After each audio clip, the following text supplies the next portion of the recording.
Hello. Welcome to what is now the seventh installment of the Sophisticated Shut-In.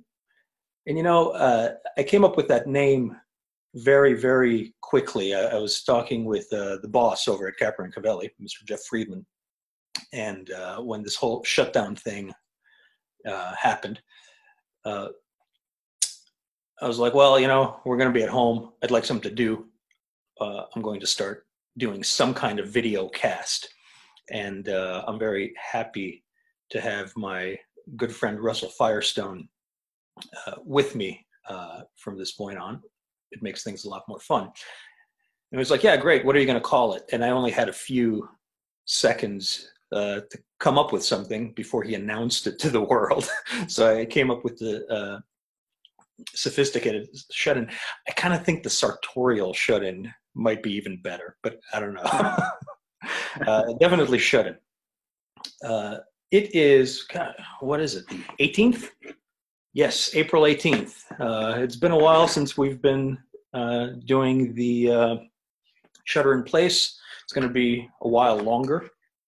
So Russell and I have a list of topics that we are going to be discussing with you, well, or amongst ourselves, in the realm of classic menswear.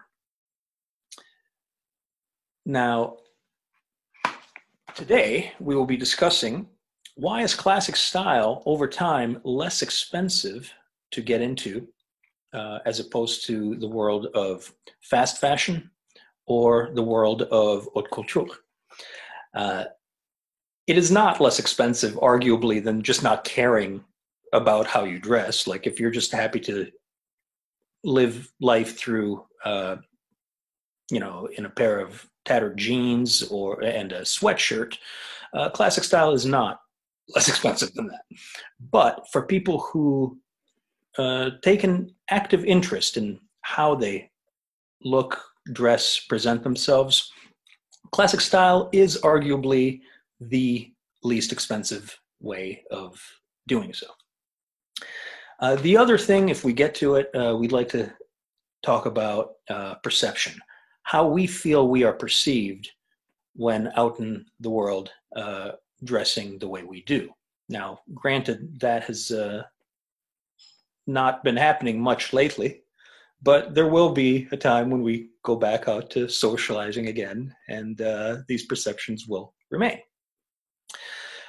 So without further ado, before we get into it, I would like to tell you about what I'm wearing tonight. This is an outfit I consider relatively casual. It is the type of outfit that I wear at home when I'm sequestered. I would also wear this out to a casual dinner or just any kind of casual daytime or evening event. I'm wearing a Brooks Brothers button-down collar twill cotton shirt. Some people consider it a dress shirt. Some people consider it a sports shirt. I think I think of it as a casual dress shirt. I personally tend not to wear them with suits. I reserve them for more casual looks like sports coats, sweaters, etc. I'm wearing a long sleeve charcoal merino wool V-neck sweater, and I'm wearing an olive green grenadine woven silk tie, which is to say grenadine is woven silk. I tend not to wear very glossy or formal ties with button-down collars. So to me, grenadine is a perfect complement to it because of that texture.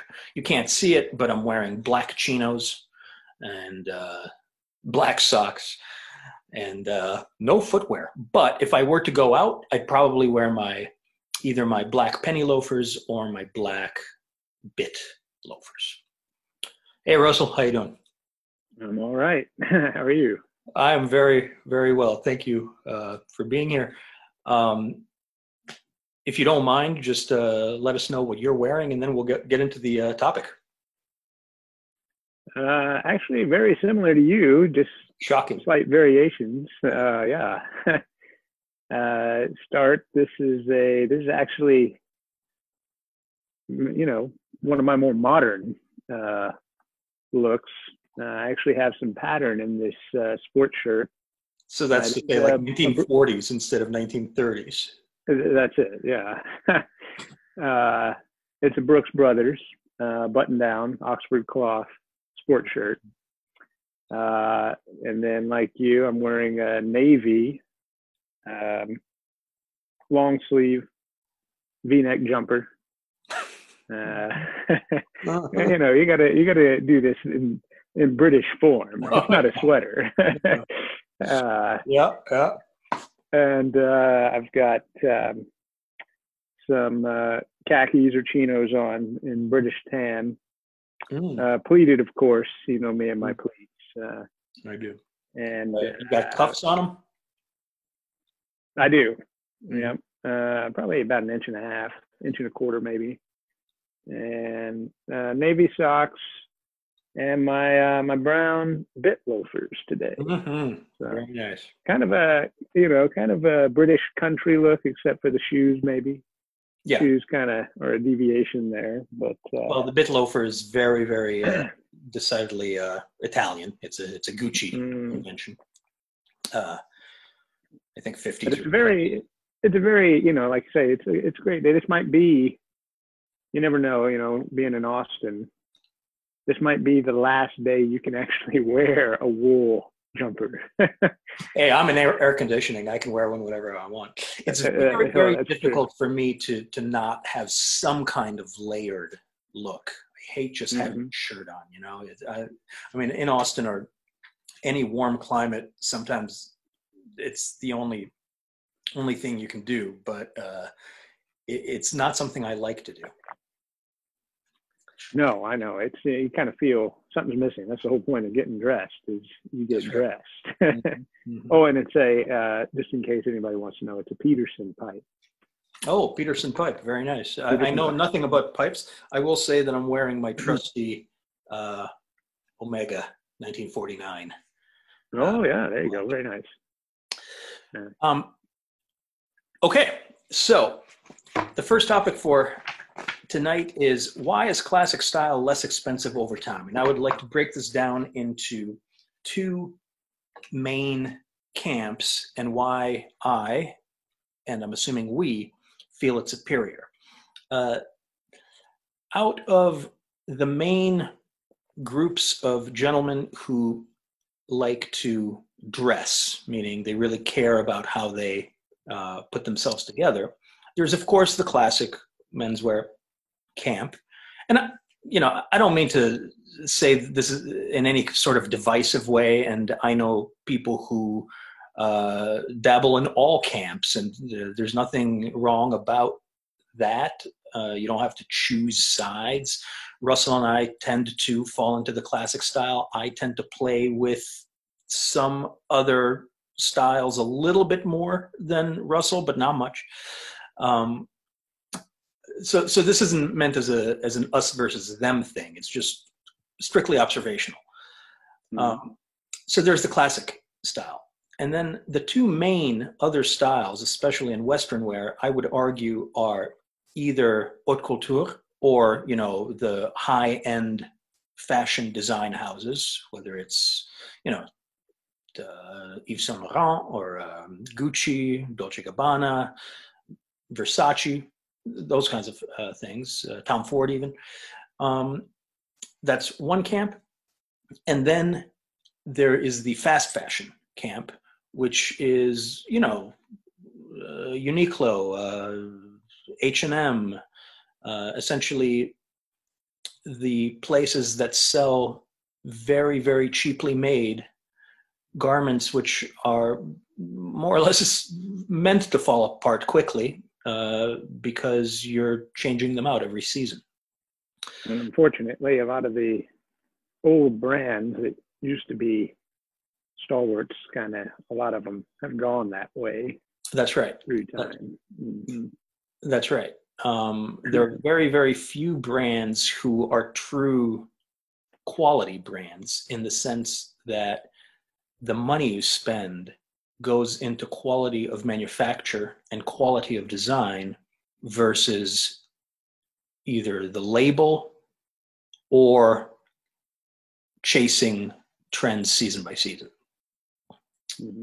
So let's tackle high fashion first, because the fact is that when you compare garments made by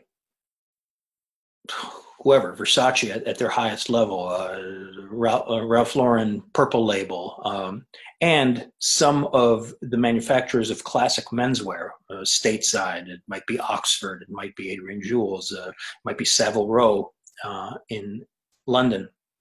The fact is that once you get to that level of quality of construction, as far as workmanship, it's very, very difficult to nitpick differences. The fact is that quality-wise, a high-end fashion brand garment will be a very, very well-made garment. However, here are some differences as far as I am concerned, and then I'm sure you can weigh in on some other perspectives.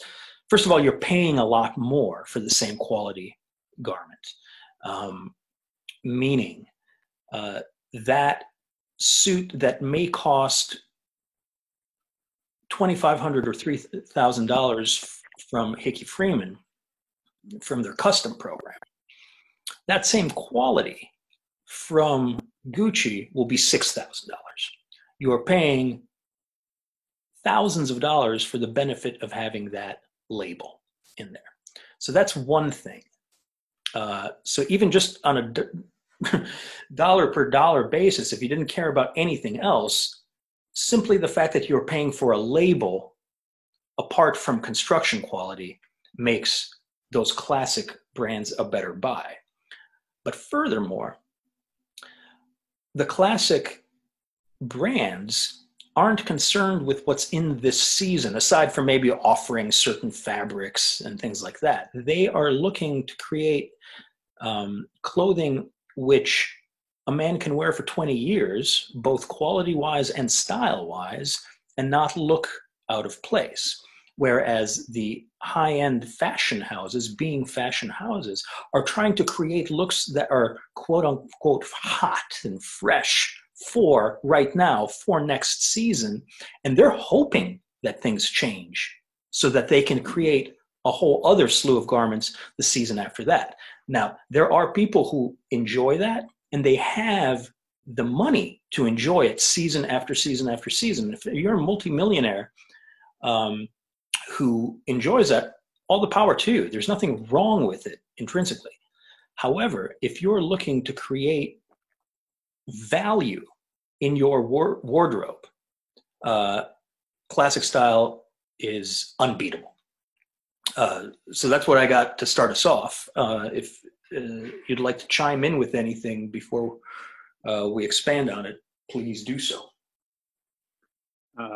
Well, I think one thing you touched on towards the beginning of this that I was going to definitely touch on was you have to make a distinction as far as some people, you know, they don't really care much about style, and there's nothing wrong. If it's not you, it's not you. But if you're somebody, like you said, who's happy just going through life in jeans and a t-shirt and all that, you're never going to understand why you should spend really any money on a wardrobe. And that's kind of what you and I are always talking about, is somebody who wants to build a wardrobe, because not only it's something they enjoy on a daily basis, but it's also, they see benefits in life, you know, to being well dressed. But really, whenever you get back to it and you compare, I think anybody who's watching these videos, especially to this point, is somebody who's actually interested in style. But when you compare style and fashion, it's like you said. I mean, fashion is really, one of the things I see, it started to come in when we got rich enough to be wasteful. That in the past, you know, people, you may consider people in the past, to some degree, not everybody, but to some degree, better dressed just on a daily basis. And it was just because, you know, everybody had their Sunday best, but also the amount of clothes that people had in the past was very limited. So a lot of the looks, I think, that just hang in our minds as classic looks, like, for example, you know, that white shirt you're wearing, just a white dress shirt, was merely the fact that you could maybe only afford one shirt. And so you had a white shirt. And therefore, it was very common just to see people in a white shirt or a blue shirt. But you just didn't have enough money to go out and buy tons of clothes, especially, it just wasn't in anybody's mind to just constantly be going out replacing a wardrobe. I mean, that just used to seem totally foreign to most people. But as fashion slowly crept in the 20th century and started to basically dominate in a lot of ways,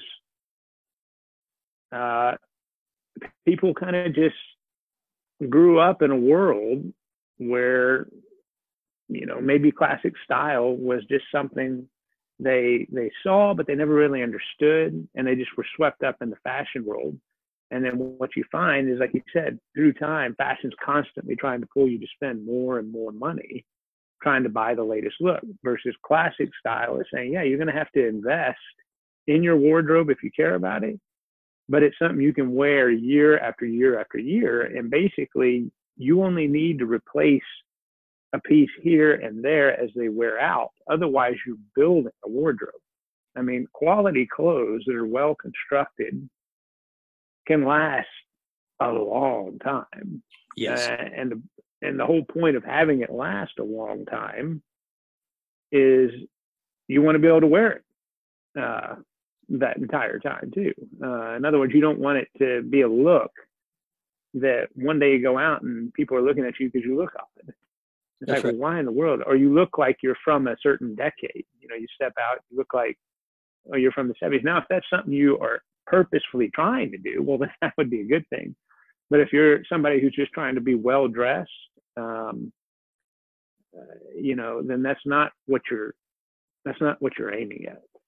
And I think that's the key thing to get across. If you're buying a classic wardrobe with classic proportions, you're the type of person, you're not only wants to present themselves well to the world probably, but you also are the type of person that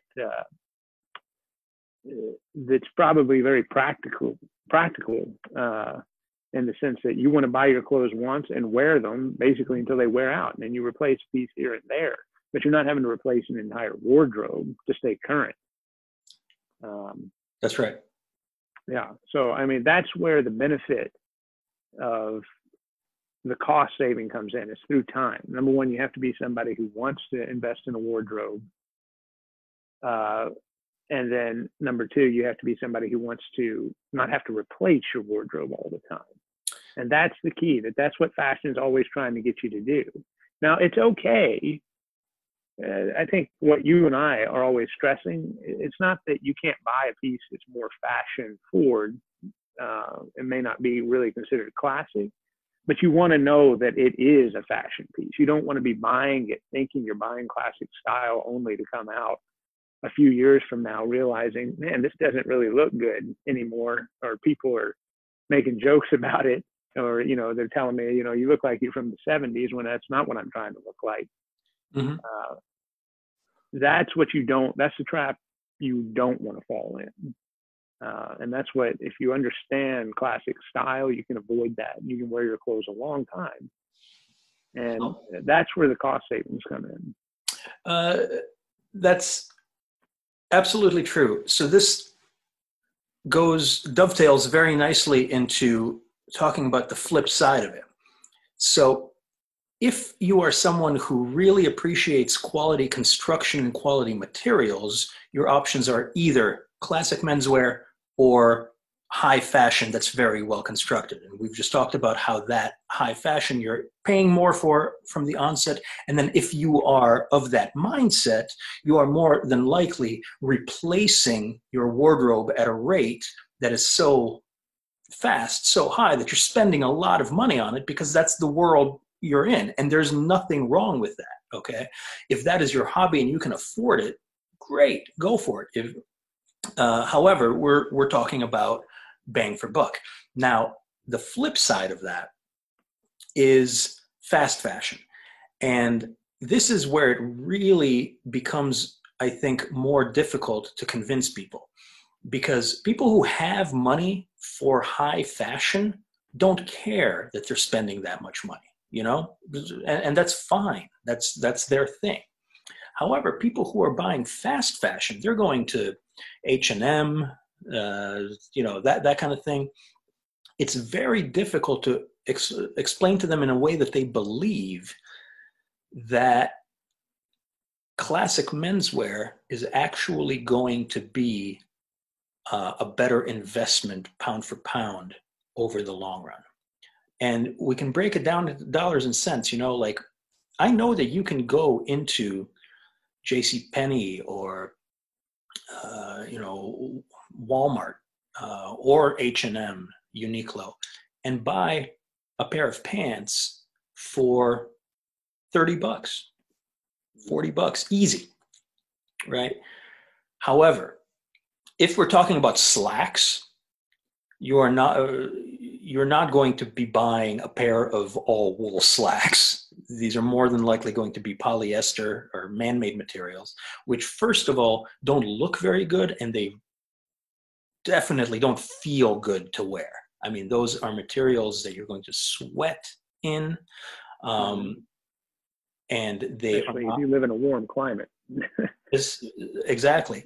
And you're going to be perspiring in them so much that, because they're not naturally moisture wicking materials like wool, you're going to have to launder them very often. And these are dry clean only garments, right? So you wear them once or twice and then you have to launder them. You've just added another $8 to the cost of that pant every time you launder them. If you wear this pant twice a month, that really adds up very quickly. Add to that because they're cheaply made out of cheap materials and you're dry cleaning them a lot. And by the way, dry cleaning things wears things out more than anything else, more than wearing them. You're going to be lucky if you get 6 months or a year out of these things. Whereas if you get a high quality pair of slacks, and by that I mean they are at the very least all wool, a high quality wool material that is naturally moisture wicking, which means that if you let it air out between wears, it's going to expel any perspiration and any perspiration odors with it. And if you hit it with a steamer between wears to get the major wrinkles out, you're going to literally be able to get dozens and dozens of wears out of it between dry cleaning. That sort of slack, maybe it costs you $250, maybe it costs you $400. It's going to last you literally decades if you wear it once a week. It is going to look better. It is going to feel better.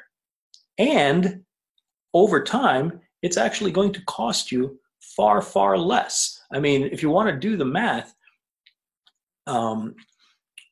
let's just say that it's a $250 pair of pants that you wear once a week for 10 years. If my math is correct, let's say 50 weeks per year, that means that you're wearing them for about $2.50 per wear, right? Is that right? I don't even know. Okay. Well, I mean, 5 years would be 250 wears. Oh, no, it's way less. 50 cents per wear, right? Even with laundering, whatever, call it 75 cents per wear. If you do the same thing with a $40 pair of pants that falls apart after 6 months and you're paying, $8-10 in dry cleaning every month, I'm a little too tipsy to do the math, but I'm pretty damn sure that you're nowhere near that cost per wear value, Not to mention the sheen that will typically a cheap polyester show up on once you unnatural press it too much, fibers. it'll start looking like crap after the third time that you launder it. Mm-hmm. Absolutely. So very, very quickly, you could be looking at yourself wanting to replace those pants even faster. That's exactly right.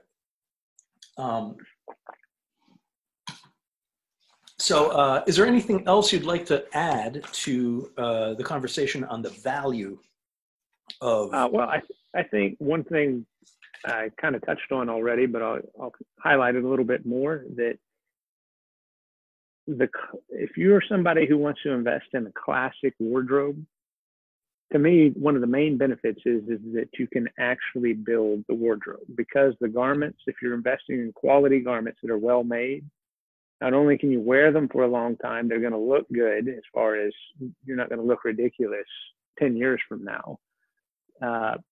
But because the construction quality is good and you can hold on to these garments for a long time, and you're not having to replace your wardrobe just because it's out of style all the time, then you can take that additional money that you have to apply towards your clothing and actually buy more garments, classic garments. You can buy more accessories. And that's what allows you through time to actually build a wardrobe, so that, you know, as you go through time, the earlier you start this and you just kind of create a budget and start buying clothes, it won't take very long. You'll be able to create so many different looks. You won't need fashion. You won't need it in order to create looks. I mean, you can change an outfit in classic style by wearing a different color pair of trousers, or changing the tie, or changing the shirt. I mean, it's so easy to change your look, and it can look drastically different with just a simple change to people. Well, and you're not having to go out and replace the entire outfit. Yeah, let me jump in and just expand on that. First of all, the nice thing is, because the style doesn't change season by season by season drastically, that, you know, let's say you have, you know, a handful of pair of slacks, you got your charcoal and you got your khaki and you got your, you know, whatever. And all of a sudden it's been a decade, it's been 20 years, whatever, and maybe it's time to replace the charcoal slacks, right? Unlike fast fashion or haute couture, you don't have to replace everything. You can just get another pair of charcoal slacks and they will work with the rest of your wardrobe 10 years later. You know, you just plug it right in. Another thing that I really like, let's say you do want to dress a little bit more fast, as we say. If you have a foundation of a classic wardrobe, you can simply buy a few pieces, even if they are fast fashion. You go to one of those places and say, oh, you know what? I really like that weird shirt or whatever. You can just plug it into your classic wardrobe and completely change up a particular look. And it works so much better than just having an entire cheap outfit that's going to fall apart. You can still resign yourself, okay, you know what? I'm going to buy this like $12 cheap piece of crap shirt just because I really like the pattern. And I know it's going to fall apart, but it's not much of an outlay. And I'm going to just plug it into my classic wardrobe. And when it falls apart, and that's that. Who cares? You know, as a foundation, that classic wardrobe is never going to let you down. You know, that's right. And just like I've mentioned before, you know, I can take my nice custom suit and wear a t-shirt and some fashion sneakers with it, and, you know, be a completely different, you know, look. I mean, you know, the whole like 80s Miami Vice thing. That same suit I can wear 2 days later with a crisp white shirt and a nice burgundy tie to a job interview. It works just as well in either case. Whereas a fast fashion suit that maybe you paid $150 for, I would not suggest showing up to any kind of job interview in, and it's going to fall apart after 20 times you wear it. That's you know? Right. So, you know, that kind of also touches on the next topic, which I'd like to spend a little bit of time on, but not too much because I don't want these videos to go on for too long, is perception. How do you feel you are perceived in Austin, Texas? I mean, we can only speak about our environs. When you go out, whether it's to some social event or maybe just out to dinner or whatnot. When you go out in your classic menswear ensembles, how do you feel you are perceived and treated? Overall, I think it's almost always a positive. In other words, rarely do I think you're perceived negatively or it's a detriment in some way. I think this is a multifaceted question. Is that, you know, different age groups see you, I think, differently. I've always found, I think, that people maybe who are a little bit older and they remember more of a time when it was just more normal, so to speak, for more people just to be dressed like this all the time. It was just your clothes. You just put it on. You didn't have anything else. This is just how everyone dressed in a lot of ways. I think they appreciate it. And I'm talking about older generations, not everyone. Yeah. I think that they appreciate it because it's nostalgic maybe to them, and or it's just viewed as the right way to dress in their mind. Who knows? I think with younger generations, it's a little bit more mixed. I think with anything, or if anything, it's probably a little bit of confusion. I think a lot more people want to dress in a classic manner. I always feel like when people look at you, if you're dressed classically, they say in their mind at some level, they're hitting, you're dressed well. Mm-hmm. But they're caught up in a world of fashion that is trying to pull people away from classic style. And so everyone around them is dressed, quote, more fashionably, maybe for the time, but they don't necessarily perceive those people as being dressed well. But whenever they see somebody who's dressed classically, I think you're kind of an enigma in a way to a lot of them.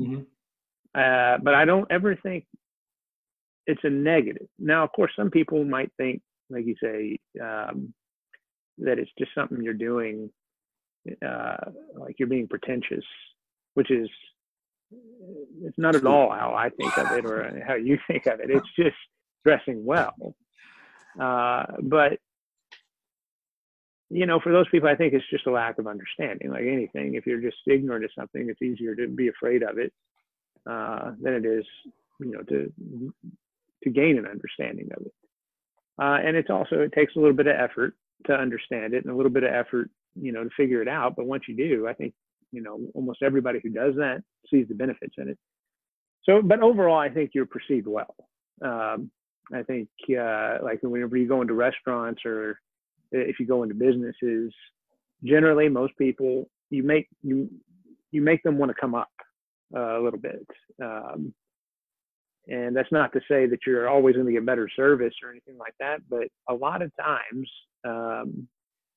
you know, you do get better service. You look like you have respect for yourself. People aren't afraid necessarily to approach you and be respectful to you because they're, you know, you just don't look like somebody who's going to disrespect them. You look like, you know, you're purposeful in your look. And because of that, I think you do get treated better overall. And I do think that's, you know, if you want to relate this back to the first topic you and I were talking about, you know, that a classic wardrobe is actually cheaper in the long run. It's even more so if you take into account all the little benefits that, you know, they're hard to calculate that you get through life by being dressed well. I mean, you might get jobs based on your appearance. I mean, that's huge overall in your income, just because you know how to dress and you dress well. That people place a high value on that, and appearance, it does matter. Now, just to kind of cap this topic, I'd like to draw attention to one thing about fashion versus classic style. And that is, fashion is always reacting against two main things. One is the last season, and the other is how it's going to deviate from classic style. So it is essentially using classic style as the anchor from which it must deviate. Mm-hmm. To me, investing in the anchor makes a lot more sense for someone who doesn't have a lot of money. Oh, definitely. Okay. Well, this has been very, very fun. And mind you, this will be posted in probably a couple of days. I want to give Jeff the opportunity to send out an email blast announcing the posting to Facebook, etc. So this will probably go on, Monday, Tuesday, Tuesday probably. The next time we get together, we will be discussing two topics with the commonality of dispelling a myth. One is we want to dispel the myth that classic clothing is uncomfortable. And in fact, nothing could be further from the truth. Mm-hmm. The other is that classic wardrobe dressing requires that you abandon individuality. And indeed, again, nothing could be further from the truth. Many times people feel that it is fashion that allows for individuality because it's always constantly changing. But we're going to talk about how it is actually classic style that allows for that.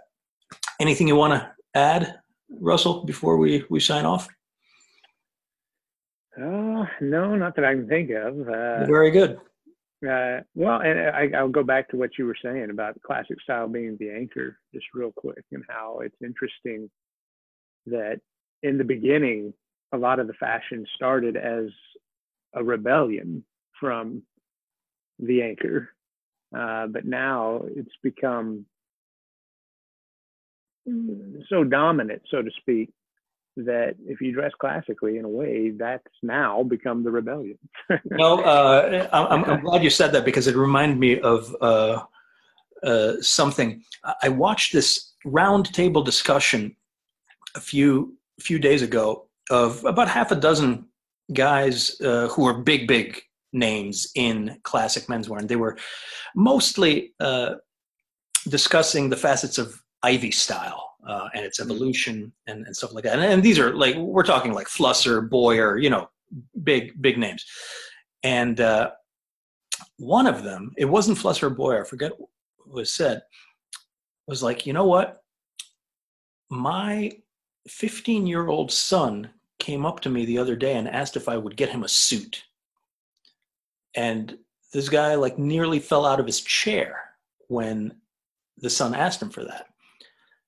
And then he realized very quickly that as our generation and older people have embraced this like super casual, like athleisure vibe, you're always wearing sneakers, you're always in sweatpants, you're blah, blah, blah, blah. The younger people just want to rebel against that, and it is indeed now a lot of the younger generation who are looking to that classic style for inspiration as a way to set themselves apart from what your typical middle-aged dad is doing.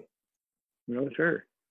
So again, classic becomes the rebellion as things get more and more relaxed. To actually be dressed classically and well is more punk than to actually dress like a punk. Right? That's right. And like, we'll talk about it more length. It's just that whenever you do dress classically in that expression of the individuality, is that what you find is that you can augment, or you can at least you can express more of your personality through your clothing by having a classic wardrobe. You can, Sure. down to your mood. I mean, you're more able to do that with a classic wardrobe than you are with fashion. With fashion, you're buying into a set formula. Yeah, whatever the head designer make is feeling. Yeah, exactly. That's right. Yeah, but it's very difficult to deviate from. That's right. Well, on that note, I'm going to stop the recording. Thank you, everyone, for joining us. I hope you found this as enjoyable as I did, and we will see you next time.